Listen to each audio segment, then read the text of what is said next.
প্রশ্ন ছুড়ে দিয়েই নতুন বিতর্কের জন্ম দিলেন তাপসী পান্নু।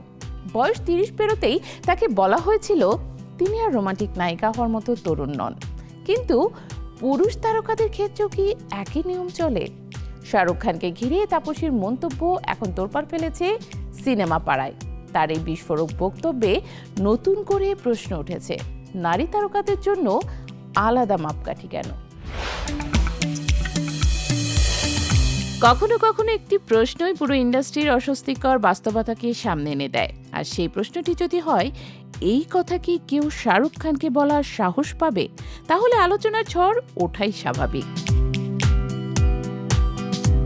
সম্প্রতি এক সাক্ষাৎকারে বলিউড অভিনেত্রী তাপসী পান্নু এমনই একটি প্রশ্ন ছুড়ে দিয়েছেন, যা আবারও চলচ্চিত্র অঙ্গনে বয়সভিত্তিক বৈষম্যের প্রসঙ্গ সামনে নিয়ে এসেছে। তার দাবি, একজন নারী অভিনয়শিল্পী হিসেবে বয়স বাড়ার সঙ্গে সঙ্গে তিনি এমন সব মন্তব্য শুনেছেন যা পুরুষ তারকাদের ক্ষেত্রে প্রায় কখনোই শোনা যায় না।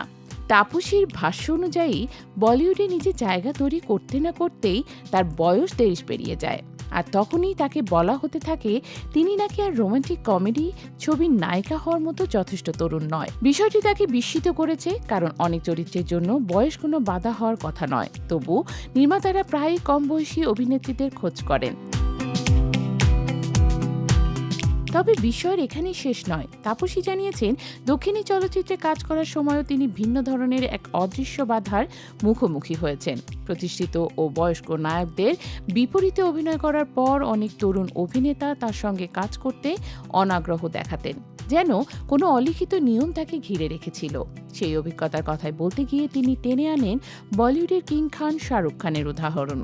তাপসীর প্রশ্ন, একজন অভিনেত্রী যদি কোনো বড় তারকার সঙ্গে কাজ করেন তাহলে সেটি তো তার ক্যারিয়ারের জন্য ইতিবাচক হওয়া উচিত, কিন্তু নারী শিল্পীদের ক্ষেত্রে কেন সেটি কখনো কখনো উল্টো প্রতিবন্ধকতা হয়ে দাঁড়ায়? তার এই বক্তব্য শুধু ব্যক্তিগত অভিজ্ঞতা বর্ণনা নয়, বরং নারী ও পুরুষ তারকাদের জন্য আলাদা মানদণ্ড থাকার অভিযোগও তুলে ধরে। আর সেই কারণেই তার মন্তব্য এখন সামাজিক যোগাযোগ মাধ্যম থেকে শুরু করে চলচ্চিত্র অঙ্গনে নতুন করে আলোচনা তৈরি করেছে। অসংখ্য প্রত্যাখ্যান, হতাশা ও মানসিক চাপের পর অবশ্য বাস্তবতাকে মেনে নিয়েছেন তাপসী। এখন তিনি বয়সের সঙ্গে মানানসই এবং নিজের পছন্দের চরিত্র বেছে নেওয়ার দিকেই বেশি মনোযোগী। তার মতে, সব ধরনের চরিত্র করার চেয়ে নিজের অভিনয় দক্ষতা প্রমাণ করতে পারে এমন চরিত্রই বেশি গুরুত্বপূর্ণ। এদিকে তাপসীকে সর্বশেষ দেখা গেছে আইসি সিনেমায়। সেখানে একজন আইনজীবীর চরিত্রে অভিনয় করে তিনি প্রশংসা কুড়িয়েছেন। তবে বক্স অফিসে প্রত্যাশিত সাফল্য না পেলেও তার একটি প্রশ্ন এখনো দর্শকদের মনে ঘুরপাক খাচ্ছে, নারী তারকাদের জন্য যে নিয়ম, পুরুষ তারকাদের ক্ষেত্রেও কি কখনো সেই একই নিয়ম প্রযোজ্য হবে, নাকি তাপসীর প্রশ্নের উত্তর এখনো অধরাই থেকে যাবে?